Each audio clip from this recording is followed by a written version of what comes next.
नमस्कार मेरे प्यारे साथियों, जुड़ जाइए आप सब लोग। और आज हम जो है वैदिक सभ्यता की आपकी नवी क्लास पढ़ने वाले हैं, जिसमें प्रॉपर वैदिक सभ्यता का जो पार्ट है वो तीसरा पढ़ने वाले हैं। लास्ट क्लास में जो हमने पढ़ा था वो आपके पुराणों के बारे में, वेदों के बारे में पढ़ लिया था।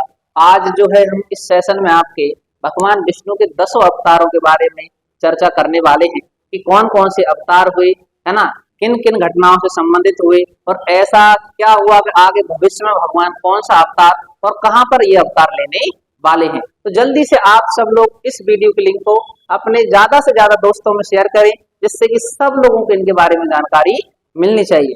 तो चलिए अब हम जो है सबसे पहले बात करने वाले हैं कि भगवान विष्णु का कौन सा अवतार आपका हुआ। तो सबसे पहले अवतार लेते हैं भगवान विष्णु, जिनका नाम था मत्स्य अवतार। कौन सा अवतार लेते हैं? मत्स्य अवतार लेते हैं। देखिए, पौराणिक कथाओं के अनुसार भगवान विष्णु को नरसंहारक के रूप में जाना जाता है, यानी इन्होंने जो है असुरों का नाश करने के लिए, पृथ्वी को जो है आपके दुष्टों से बचाने के लिए अवतार लिए हैं। और इसी क्रम में सबसे पहला जो अवतार लिया वो जो मेन अवतार कहते हैं, यानी मत्स्य अवतार लिया। तो मत्स्य अवतार लेने का कारण क्या हुआ? आपके मन में विचार आ रहा, ऐसे कैसे ले लिया उन्होंने अवतार? कुछ तो घटनाएं घटित हुई होंगी। तो मेरे प्यारे साथियों, मत्स्य अवतार पुराणों के अनुसार बताया जाता है कि भगवान विष्णु ने सृष्टि को प्रलय से बचाने के लिए, किससे बचाने के लिए? सृष्टि को प्रलय से बचाने के लिए मत्स्य अवतार लिया था। इसकी कथा इस प्रकार है कि कृत युग के आदि में, याद रखना समय कौन सा चल रहा था आपका? कृत युग का समय चल रहा था, जहां पर एक राजा हुआ करते थे, जिस राजा का नाम था राजा सत्यव्रत। राजा का नाम क्या था? राजा थे जिनका नाम था सत्यव्रत। सत्यव्रत एक बार क्या है, जल स्नान करने जाते हैं। कहां पर जाते हैं? आपके नदी में स्नान करने के लिए जाते हैं। स्नान करने के बाद जब वो अपने जलांजलि देते हैं, क्या देते हैं? जलांजलि देते हैं। तो जब अपने जो हाथों में जो है जल को लेते हैं, तो उस जल में एक छोटी सी मछली आ जाती है। क्या आ जाती है? एक छोटी सी जो है वो मछली उनके हाथों में आ जाती है। और उनके मन में विचार आता है कि इस मछली को उसी नदी में छोड़ दिया जाए। तो जब वो छोड़ने की कोशिश करते हैं, छोड़ने ही वाले होते, इतने मछली बोलती है कि मुझे उस जगह दोबारा से मत पहुंचाइए, क्योंकि मुझे बड़ी मछलियां जो हैं मुझे खा जाएंगी, वो मुझे मार डालेंगे। ऐसा जब उसने बोला मछली ने उनसे, तो राजा को दया आ गई। दया आने के बाद राजा जो है उस मछली को अपने घर ले गए, और घर ले जाने के बाद उसको अपने तालाब या सरोवर में डाल दिया। तो जैसे ही उस मछली को सरोवर में डाला, तो मछली और ज्यादा विशाल रूप धारण कर गई। जब उस मछली को वो नदी में ले गए, तो नदी और मछली बड़ी हो गई। फिर उस मछली को वो समुद्र में ले गए, तो समुद्र में ले जाते राजा समझ गए ये कोई साधारण मछली नहीं है, है ना, कोई साधारण मछली नहीं है, कोई देवी अवतार है। तो राजा ने विनती की कि आप जो है कृपा करके अपने जो मुख्य स्वरूप है उसमें आइए। तो तुरंत ही जब ही जो भगवान विष्णु हैं सत्यव्रत की बात सुनकर अपने विराट रूप में आते हैं और राजा से कहते हैं कि हे राजा सुनो, आज से 7 दिन बाद प्रलय होगी। क्या कहते हैं भगवान आपके? कि आज से 7 दिन बाद प्रलय होगी, तब मेरी प्रेरणा से आपको एक नाव मिलेगी। क्या मिलेगी? तब जो है मेरी प्रेरणा से एक नाव तुम्हारे पास आएगी। तुम सप्त ऋषियों के साथ, किसके साथ? सप्त ऋषियों के साथ औषधि, बीजों व प्राणियों के सूक्ष्म शरीरों को लेकर उसमें बैठ जाना। जब तुम्हारी नाव डगमगाने लगेगी, क्या होगी आपकी? जब तुम्हारी नाव जो है डगमगाने लगेगी, तब मैं मत्स्य रूप में तुम्हारे पास आऊंगा, और तुम उस समय वासुकी नाग, याद रखना भगवान विष्णु जिस नाग पर लेटे रहते हैं उस नाग का नाम क्या आपका? वासुकी नाग है। उस नाग से अपनी नाव को बांध लेना, है ना, बांध देना। उस समय प्रश्न पूछने का मैं तुम्हें उत्तर दूंगा, और तुम्हारे मन में जितने भी आपके प्रश्न आ रहे हैं उन सब का उत्तर आपको प्रदान हो जाएगा, जिससे मेरी महिमा को, जो परब्रह्म के नाम से विख्यात है, तुम्हारे हृदय में बस जाएगी। और तुम मत्स्य रूपधारी अवतार को, यानी कि जो भगवान विष्णु ने मछली का अवतार धारण किया था, उस अवतार को, है ना, आप सब में प्रचार प्रसार करेंगे, है ना। और उस समय आपको तत्व ज्ञान का उपदेश प्राप्त होगा, जो भविष्य में चलकर आप सब लोगों को कथा के माध्यम से सुनाएंगे। ऐसी जो सारी कथा है वो किसकी? आपकी मत्स्य पुराण की है, तो आपको इतना से याद रखना, मत्स्य पुराण में है ना, जो भगवान विष्णु ने मत्स्य अवतार लिया था उसमें किसको दर्शन दिए थे, तो आप बताएंगे राजा थे सत्यव्रत। कौन थे आपके? राजा सत्यव्रत थे, उनको भगवान विष्णु ने आपके दर्शन दिए। और क्यों अवतार धारण किया? तो पृथ्वी को प्रलय से बचाने के लिए, जिससे कि सब चीजें नष्ट ना हो जाए, उनको बचा लिया, जिससे उन्होंने आगे चल के जीवन को संभाला। फिर इसके बाद जो है भगवान विष्णु का जो है दूसरा अवतार हुआ। कौन सा अवतार होता है? दूसरा अवतार हुआ, जिसको नाम दिया हमने कुर्म या कछुए का अवतार उन्होंने धारण किया। कौन सा अवतार धारण किया उन्होंने? कछुए का अवतार धारण किया। अब इसकी कथा जो है वो धर्म ग्रंथों के अनुसार भगवान विष्णु ने कछुए का रूप धारण क्यों किया? तो रूप धारण करने का सबसे बड़ा कारण था कि उस समय जो है देवता और असुर दोनों ही अमृत प्राप्त करना चाहते थे, जबकि भगवान ने कहा कि अमृत जो आपका अमृत है ऐसे ही तो प्राप्त हो नहीं जाएगा, उसके लिए आपको करना पड़ेगा समुद्र मंथन। क्या करना पड़ेगा? समुद्र मंथन करना पड़ेगा। तो इसके लिए देवता और असुर दोनों ने मिलकर समुद्र मंथन की तैयारी की, है ना। उसके लिए अब जो है इस कथा के अनुसार एक बार जो महर्षि दुर्वासा थे, कौन थे आपके? महर्षि दुर्वासा ने देवताओं को श्राप दे दिया, और जिससे कि वो देवता जो थे वो श्रीहीन हो गए। कैसे हुए आपके? श्रीहीन मतलब अब वो आपके देवता जो थे देवलोक में नहीं रह पाएंगे, है ना, अब वो अमर नहीं रह पाएंगे। इससे जब उनको पता चला तो जो इंद्र है भगवान विष्णु के पास गए, उन्होंने समुद्र मंथन के लिए आज्ञा मांगी। तब विष्णु ने कहा कि हे इंद्र, तुम अपने देवताओं के साथ आपको दैत्यों को भी लाना पड़ेगा। किसको लाना पड़ेगा? दैत्यों को भी लाना पड़ेगा, जिसके साथ मिलकर आप लोग समुद्र मंथन की तैयारी कीजिए। जब समुद्र मंथन करने के लिए पहुंचे तो अब मंथन होगा कैसे?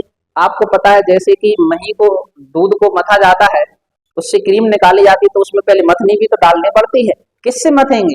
तो उसको मथने के लिए वो पर्वत लेकर आए जिसका नाम था मंध्यांचल पर्वत। कौन सा पर्वत था आपका? मध्यांचल पर्वत, मंदरांचल पर्वत था, उसको मथने के लिए उपयोग किया। अब किसी न किसी, जैसे आप रस्सी को बांधते हैं, उसमें किसको बांधते हैं? रस्सी को बांधते, तो उस समय रस्सी तो थी नहीं, इतनी बड़ी रस्सी कहां से लाएंगे? तो उसी समय आपको याद रखना, भगवान जो विष्णु है उनका जो नाग है उसका नाम है बासुकी।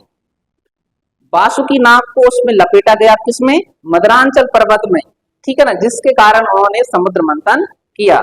इस कारण से अब बात यह है कि उस पर्वत को तो उन्होंने समुद्र में डाल दिया, मथने भी लगे, लेकिन क्या हुआ कि वो आपका मदरांचल पर्वत था वो पानी में डूबने लगा। क्या होने लगा? आपका जो पर्वत था वो डूबने लगा। अब डूबने से उसको बचाने के लिए जो भगवान विष्णु ने अपनी पीठ पर, यानी उन्होंने जो है कच्छप रूप धारण किया।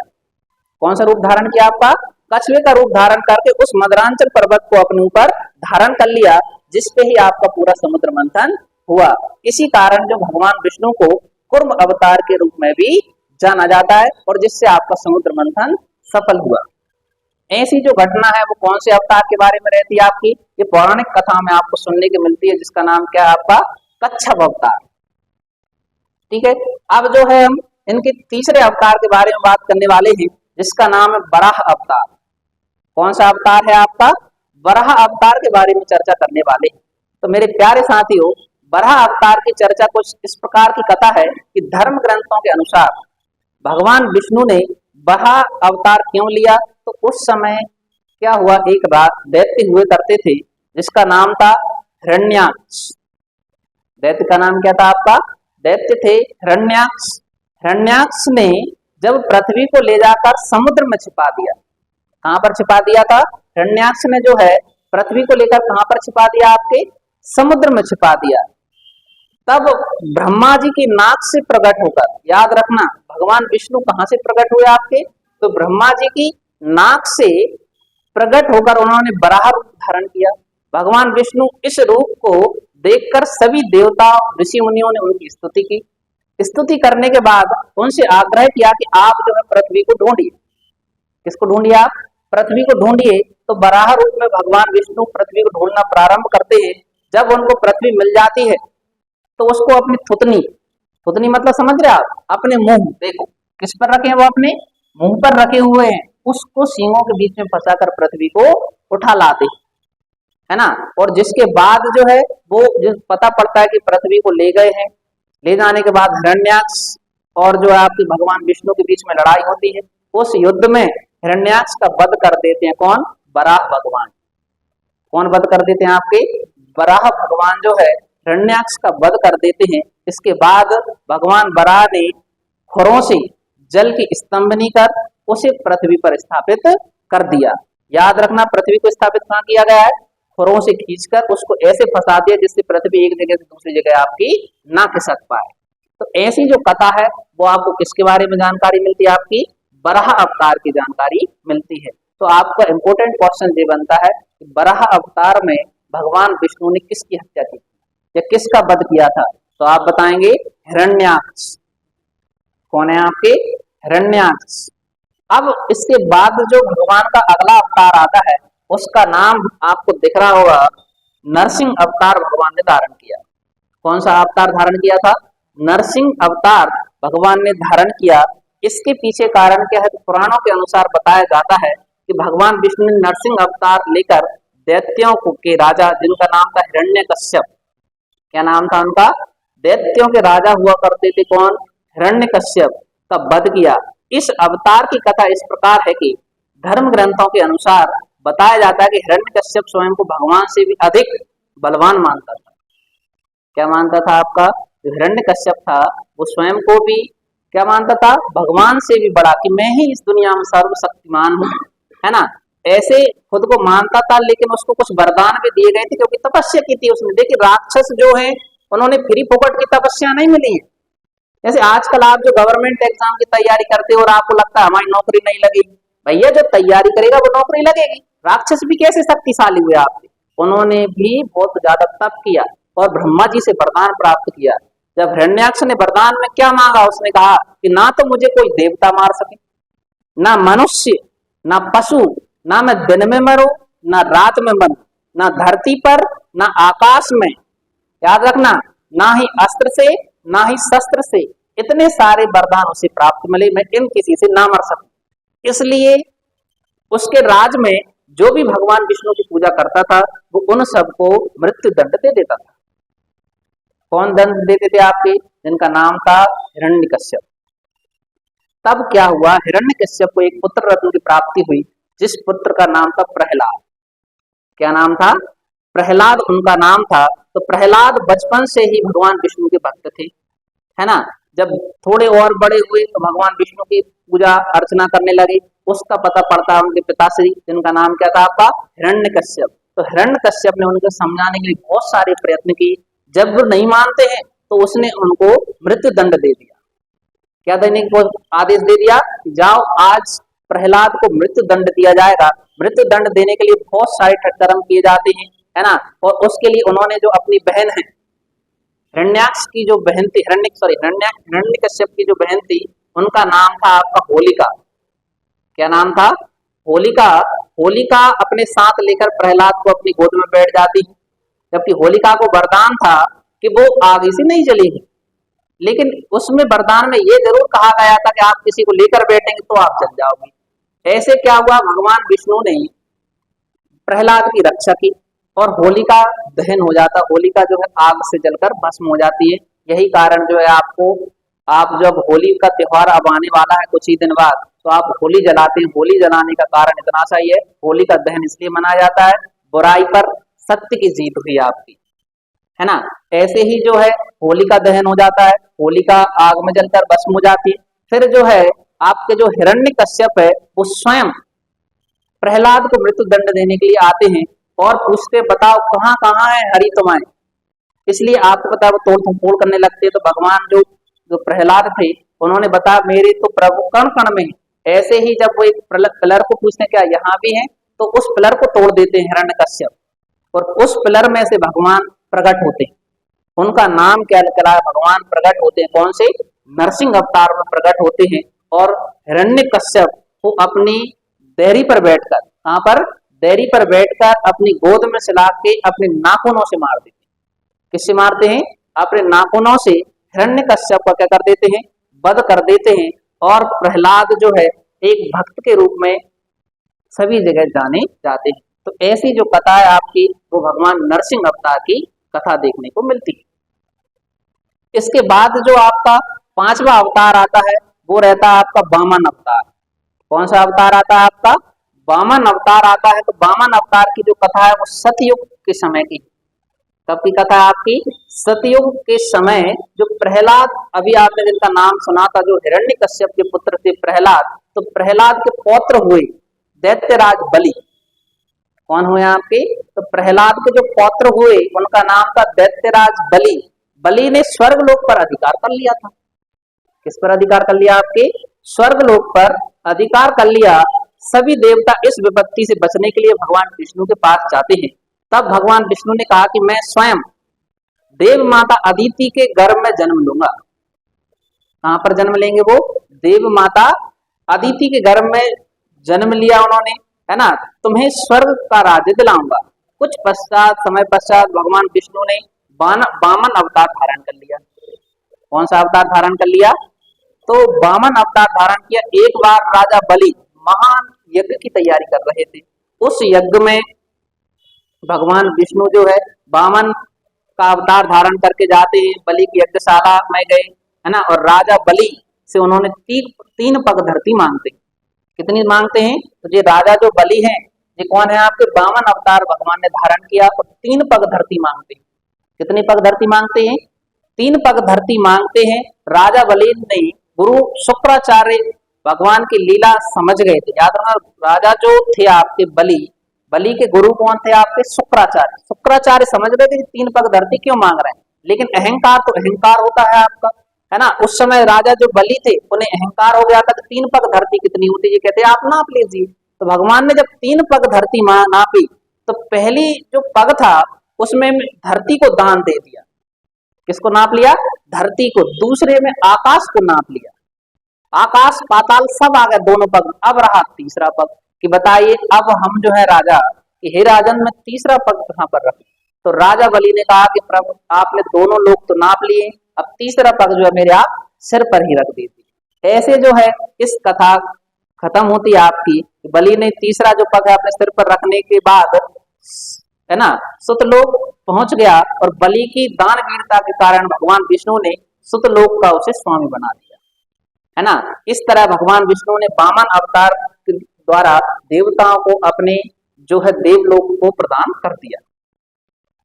फिर जो है 5वें अवतार के बाद जो भगवान का अवतार आता है जिसका नाम है, जो 6वां अवतार आता है परशुराम अवतार। कौन सा आता है आपका? भगवान का अगला कौन सा अवतार होता है आपका? तो आप बताएं परशुराम अवतार।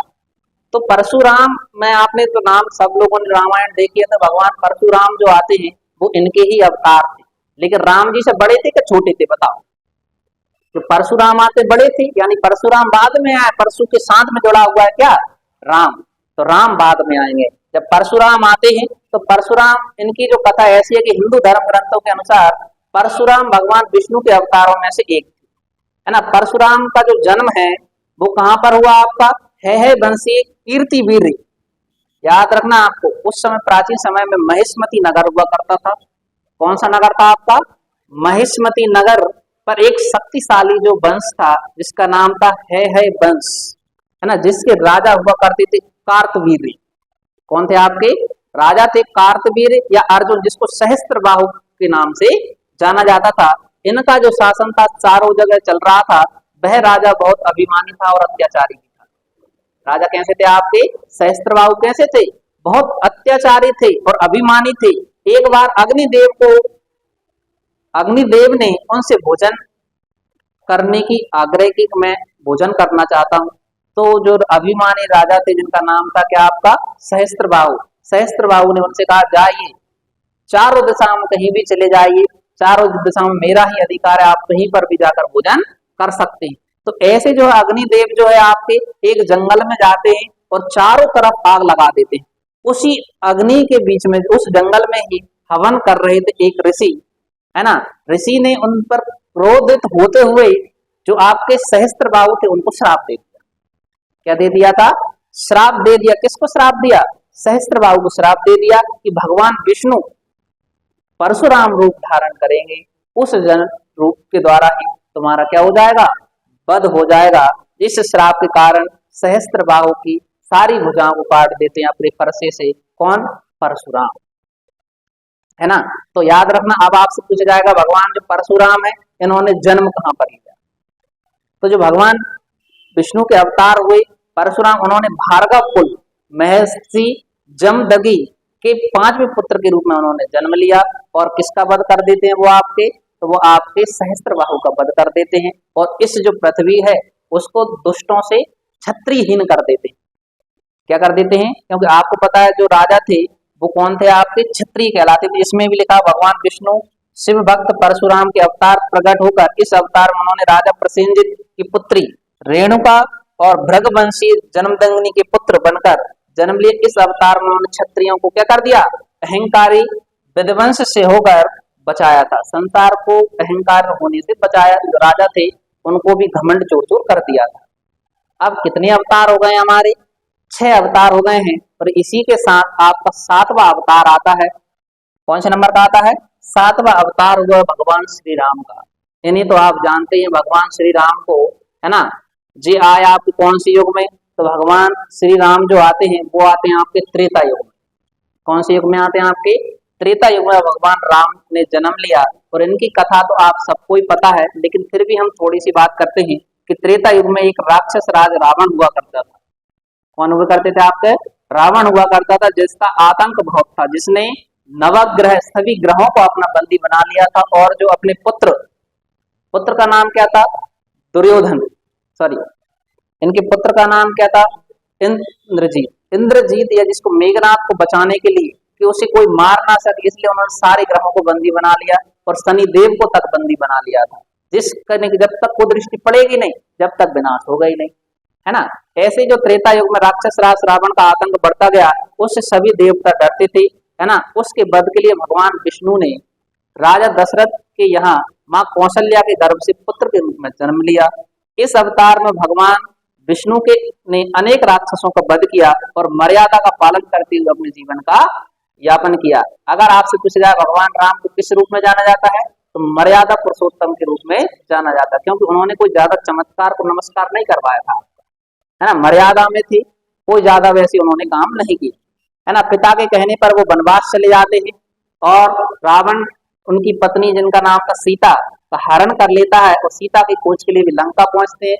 लंका में रावण और राम के बीच में घोर युद्ध होता है, जिसमें रावण मारा जाता है। इस प्रकार भगवान विष्णु ने राम अवतार में देवताओं को भय से मुक्त कराया था। तो ऐसी जो कथा रहती है वो किसके बारे में थी? आपकी भगवान विष्णु के 7वें अवतार के बारे में थी। अब जो है हम भगवान विष्णु का 8वें अवतार के बारे में पढ़ने वाले हैं, जिसका नाम था, कौन सा अवतार हुआ आपका? तो आप पढ़ लीजिए कौन से भगवान आए आपके जो छलिया थे सबसे ज्यादा? भगवान श्री कृष्ण।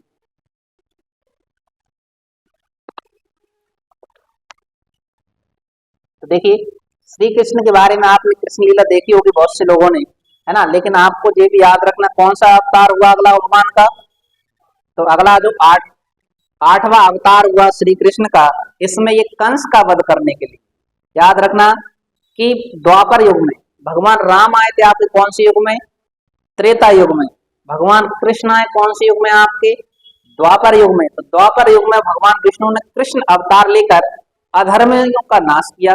भगवान श्री कृष्ण भगवान कृष्ण का जन्म कहाँ पर हुआ था? कारागार में हुआ था, है ना। इनके पिता का नाम था वसुदेव और माता का नाम क्या था? देवकी। यहाँ पर जन्म लेते हैं भगवान श्री कृष्ण। इस अवतार में अनेकों चमत्कार दिखाए, है ना, और दुष्टों का सर्वनाश किया। कंस का वध किया भगवान ने। किसका वध किया आपका? कंस का वध करने के बाद महाभारत के युद्ध में अर्जुन के सारथी बने, है ना। दुनिया को गीता का ज्ञान दिया। धर्मराज युधिष्ठिर को राजा बनाकर धर्म की स्थापना की। इस प्रकार भगवान विष्णु का यह अवतार सभी अवतारों में सबसे श्रेष्ठ माना जाता है। कैसा माना जाता है? सबसे श्रेष्ठ माना जाता है। कौन सा अवतार? कृष्ण अवतार, ठीक है ना। अब इसके बाद जो है हम अगला अवतार पढ़ने वाले हैं, वो कौन सा आपका? बुद्ध। गौतम बुद्ध का अवतार भी भगवान जो है विष्णु के अवतारों में से एक माने जाते हैं, परंतु पुराणों में वर्णित भगवान बुद्ध देव का जन्म गया के समीप कीकट में बताया जाता है और उनके पिता का जो नाम था वो अजन बताया जाता है। यह प्रसंग पुराणों में वर्णित बुद्ध अवतार के बारे में चर्चा मिलती है। तो हमें इतना याद रखना है कि ये अवतार धारण क्यों किया था, क्योंकि देखिए देवता जो है राक्षसों से ज्यादा शक्तिशाली थे, लेकिन उस समय क्या हुआ, राक्षस बहुत ज्यादा यज्ञ करते थे। क्या करते थे, यज्ञ करते थे, जिससे देवताओं की शक्तियां कम होती जा रही थी और राक्षसों की शक्तियां कैसी होती जा रही थी, बढ़ती हो जा रही थी। इसी कारण जो भगवान ने जन्म लिया और लोगों को एक प्रेरणा दी कि आपको यज्ञ नहीं करना है। क्या नहीं करना है, यज्ञ करना सब आडंबर है ना, इनसे भगवान प्रसन्न नहीं होते हैं, क्योंकि यज्ञ करने के द्वारा आपको पता हो यज्ञ की आहुति दी जाती है, तो बहुत से जो है जीव प्राणियों की हत्या होती है। इसलिए उन्होंने उस समय एक समझ स्थापित कर दी, क्योंकि आपको पता है कि जब आपके सनातन धर्म के बाद बौद्ध धर्म जो आया है, उसमें यही बताया गया है आडंबरों से मुक्ति, कि जो लोगों के पास पैसा है वो तो यज्ञ करवा देते थे, जिन लोगों के पास नहीं था पैसा तो वो यज्ञ कहाँ से करवाएंगे आप। इससे उन्होंने इस धर्म में ये जानकारी दी है कि आपको यज्ञ करने से कुछ नहीं, बस मन के भाव होना चाहिए, व्यक्ति में त्याग और समर्पण होना चाहिए, भगवान तो उसके साथ ही रहते हैं। तो इसमें प्राणी भस्म हो जाते हैं, ऐसा उन्होंने बताया। यज्ञ आप करते हो, जिससे कि क्या हुआ, यज्ञ करना धीरे धीरे कम हो गया और देवताओं की शक्ति बढ़ती गई, जिससे देवता भी प्रसन्न हुए। तो हमने 9 अवतारों के बारे में चर्चा कर ली है, और अब जो हमारा है 10वां अवतार आने वाला, जो सब अब होगा। क्या होगा, 10वां अवतार जो है अब होगा, जिसका नाम होगा कल की अवतार। ऐसा बताया जाता है कि भगवान जो है, भगवान का 10वां अवतार होगा कल की अवतार, है ना। धर्म ग्रंथों के अनुसार भगवान विष्णु कलयुग में कल की रूप अवतार लेंगे। लेकिन आपको ये भी पता, याद रखना, कलयुग जब खत्म होगा तभी भगवान आएंगे। कलयुग के समाप्ति पे, यानी आपके सतयुग के प्रारंभ में कब आएंगे, आपके कलयुग समाप्त होने वाला होगा और दोबारा सर्कल घूमेगा, आपका सतयुग आएगा। यानी कलयुग और सतयुग के बीच में भगवान जन्म लेंगे, जिनका नाम होगा कल की अवतार में जन्म लेंगे, है ना। और आपको याद रखना, जो भगवान कल्कि का अवतार होगा वो 64 कलाओं से युक्त होगा। कितनी कलाओं से युक्त होगा, जैसे आज का मानव भविष्य का मानव कहते कि नहीं कहते, एक ही व्यक्ति कितना दिमाग लगा सकता है, एक्स्ट्रा ऑर्डिनरी हो गया है आपका। ऐसे भगवान भी आएंगे तो कितनी कलाओं को लेकर आएंगे, 64 कलाओं को लेकर आएंगे। जब व्यक्ति बहुत बौना हो जाएगा, है ना, इतना कलयुग में अत्याचार हो जाएगा कि व्यक्ति व्यक्ति को मारने लगेगा, इस समय भक्ति खत्म हो जाएगी। आप क्या हो जाएगी, भक्ति खत्म हो जाएगी, अत्याचार फैल जाएगा चारों तरफ, है ना। अब फिर भगवान जन्म लेंगे, तो आपको याद रखना भगवान जन्म कहाँ पर लेंगे, तो उत्तर प्रदेश, ऐसा बताया जाता है उत्तर प्रदेश के मुरादाबाद जिले में।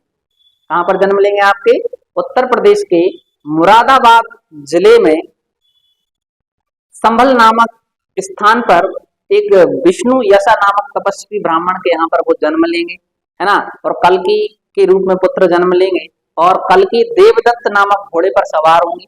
उनके घोड़े का नाम क्या होगा, आपका देवदत्त, जो सफेद रंग का होगा आपका, है ना। इससे पापियों का विनाश करेंगे और धर्म की पुनः स्थापना करेंगे, जिससे जब आपका पाप समाप्त हो जाएंगे, दुराचारी समाप्त हो जाएंगे, तभी से आपके सतयुग का प्रारंभ हो जाएगा। ऐसी जो भगवान विष्णु के 10 अवतारों के बारे में कथा आपको सुनने को मिलती है। आशा है कि आप सब लोगों को भगवान विष्णु के अवतारों के बारे में जानकारी मिली होगी, है ना। तो इस वीडियो के लिंक को आप सभी बच्चों को, है ना, जो आपके पहचान के हैं, जो पढ़ते हैं और नहीं भी पढ़ते, उन सब के लिए इस वीडियो के लिंक को शेयर करें, ज्यादा से ज्यादा लोगों को इनके बारे में जानकारी मिले। मिलते हैं ब्रेक के बाद, धन्यवाद।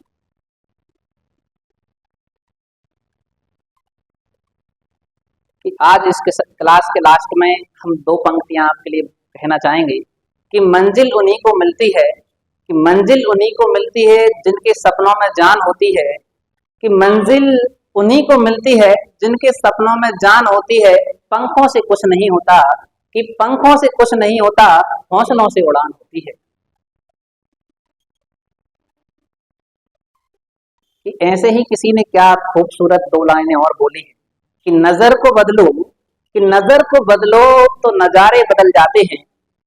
कि कहना है कि नजर को बदलो तो नजारे बदल जाते हैं, सोच को बदलो तो सितारे बदल जाते हैं।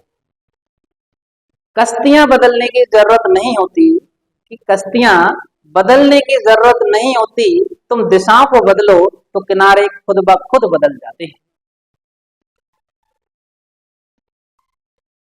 इसी प्रकार मेरे प्यारे साथियों, आप एक नई उमंग और जोश के साथ अपनी पढ़ाई में लगे रहिए, क्योंकि आपको पता है सभी जो पदों पर भर्तियां आपकी निकल रही है, रेलवे का कैलेंडर धीरे धीरे अपडेट होता जा रहा है, नई नई भर्तियां आपको देखने को मिल रही हैं और अभी कुछ ही दिन बाद 15 अप्रैल से आपके आरपीएफ के फॉर्म डलना प्रारंभ हो जाएंगे।